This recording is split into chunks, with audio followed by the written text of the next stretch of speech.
अस्सलामु अलैकुम वरहमतुल्लाहि वबरकातुहू।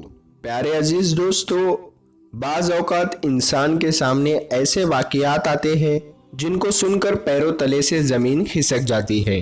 फिर ऐसे वाक़ियात पर यकीन करना मुश्किल होता है, लेकिन याद रहे कि अल्लाह रब्बुल इज़्ज़त ऐसे वाक़ियात इंसान के सामने इसलिए लाता है ताकि उसके बंदे इन वाक़ियात से इबरत हासिल करे और अल्लाह की तरफ मुतवज्जा हो।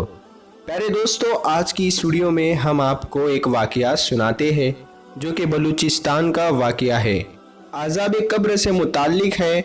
ऐसा अज़ाब कब्र जो कि एक मुर्दा खातून ने खुद अपनी ज़ुबानी सुनाया। ये वाक़िया कैसे पेश आया और ये औरत कौन थी और ये औरत अल्लाह के अज़ाब में क्यों मुब्तला थी, इस हवाले से हम आपको मुकम्मल तफसीरात बताएंगे। लेकिन प्यारे दोस्तों, उससे पहले अगर आप हमारे चैनल पर नए आए हैं तो चैनल को सब्सक्राइब करके बेल आइकन ज़रूर दबा दें ताकि हमारी आने वाली हर नई वीडियो का नोटिफिकेशन आपको वक्त पर मिलता रहे। प्यारे दोस्तों, बढ़ते हैं इस इबरतनाक वाक़ये की तरफ। ये वाक़या है बलूचिस्तान के एक इलाके का। इसको एक शख्स ने बयान किया है कि एक होटल में मुलाजिम था और ये वाक़या उस शख्स की ज़ुबानी इस तरह से बयान किया है कि एक रात में मैं अपने काम से फारिग होकर अपने घर जा रहा था कि मुझे कब्रिस्तान से एक आवाज़ आई। मैं बड़ा हैरान हो गया कि यह आवाज़ कैसी है। मैं समझा कि कोई शख्स किसी मुसीबत में है और मदद के लिए पुकार रहा है, तो मैं उस आवाज़ की जानिब आगे बढ़ा। जैसे जैसे मैं आवाज़ के करीब होता गया तो मालूम हुआ कि यह आवाज़ किसी लड़की की है। जब मैं आवाज़ के बिल्कुल करीब पहुंचा तो मैं ये देखकर हैरान हो गया कि यह आवाज़ एक कब्र के अंदर से आ रही थी।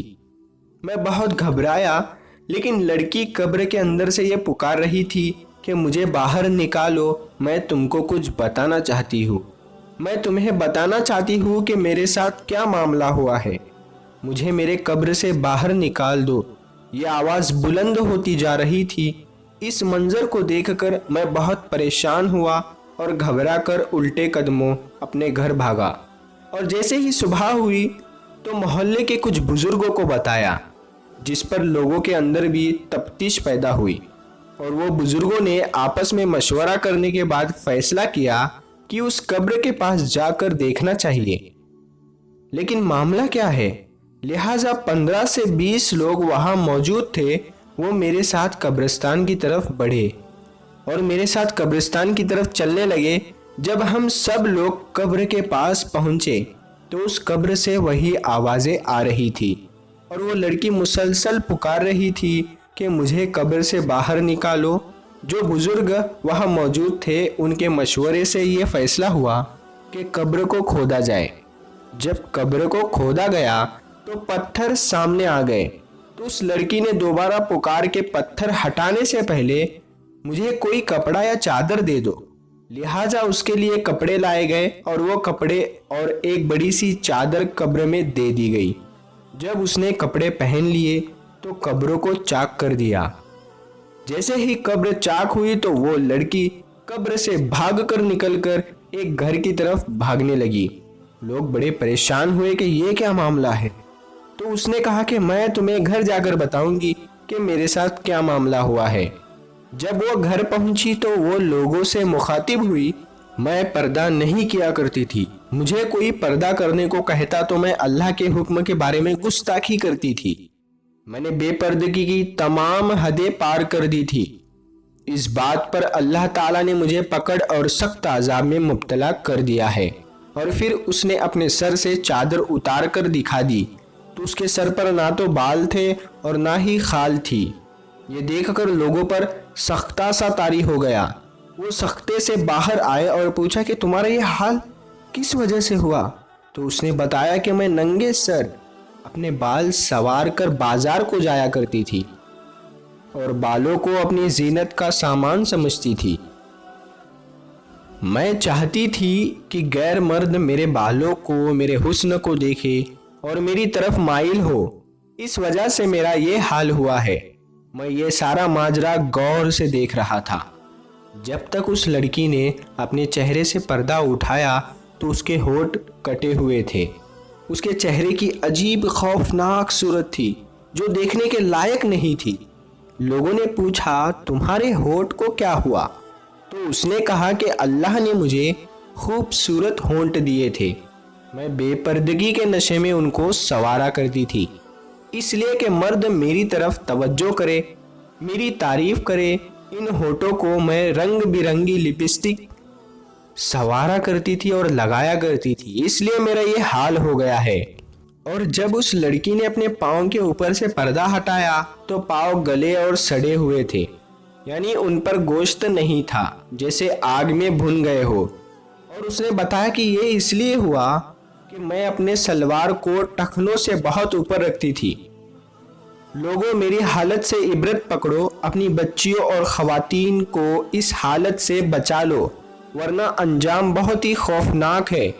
ये कहकर वो लड़की दोबारा फौत हो गई, यानी मर गई। लोगों ने उसे वापस कब्र में दफन कर दिया।